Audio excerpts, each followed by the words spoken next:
হে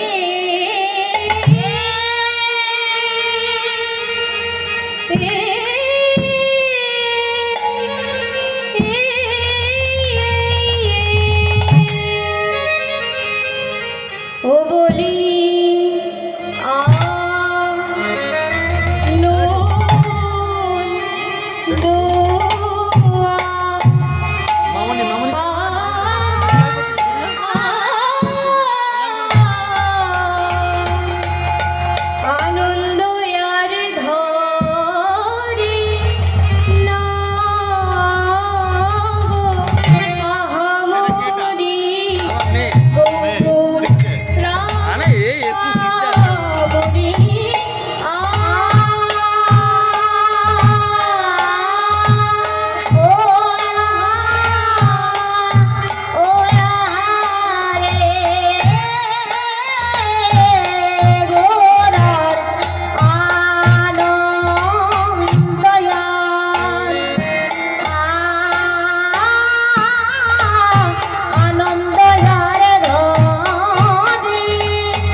উপস্থিত সকল ভক্তমণ্ডলীর চরণে আমার কোটি কোটি দণ্ডবত প্রণাম জানাই।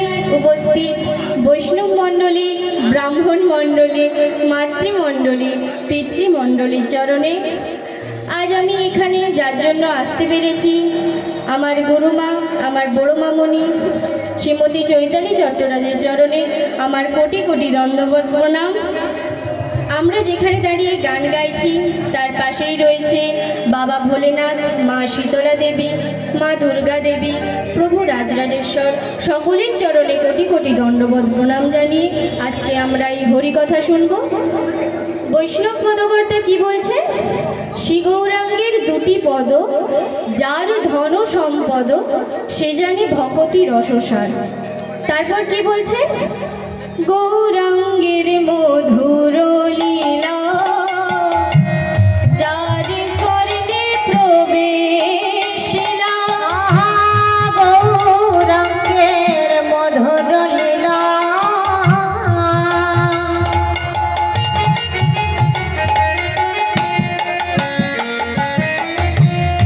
যার কর্ণে প্রবেশিলা।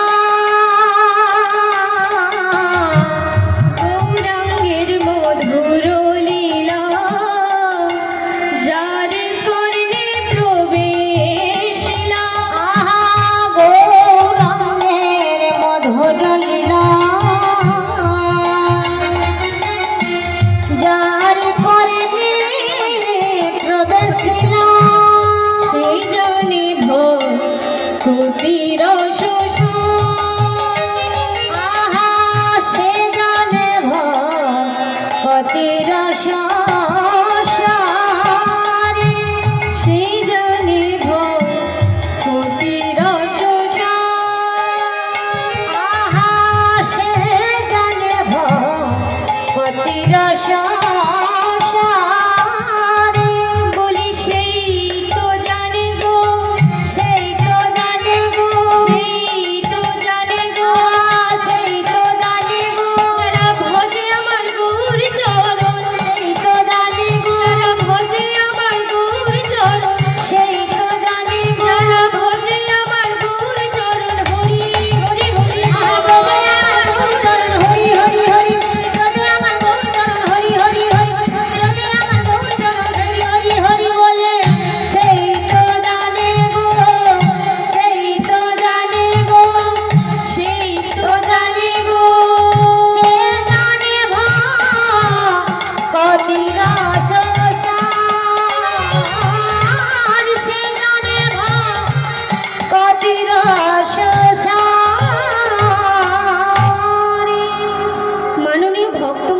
ভক্তিমতী মায়েরা, এই জগতে পড়াশোনা উদ্দেশ্যটা শুধু চাকরি করা নয় মা। পড়াশোনা যদি টাকা রোজগারেরই একটা পথ হতো, এমন অনেক ব্যক্তি আছেন যারা পড়াশোনা না করেও কোটি কোটি টাকার মালিক। এর মধ্যে যাকে আপনারা সকলে চেনেন, তিনি হলেন টাটা কোম্পানি।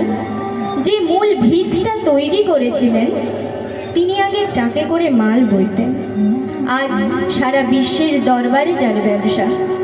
তাহলে পড়াশোনা করলেই যে টাকা রোজগার করা যায় এমন নয়। যদি আমার ভাগ্যে থাকে, পড়াশোনা করলেও হবে, না করলেও হবে মা। অর্থের জন্য পড়াশোনা নয়, শিক্ষার জন্য পড়াশোনা। তাই কি বলছে, শিখে কেন লোক না কৃষ্ণ ভক্তি জানিবারে, যদি তাই না হলো তবে শিক্ষাই কি করে।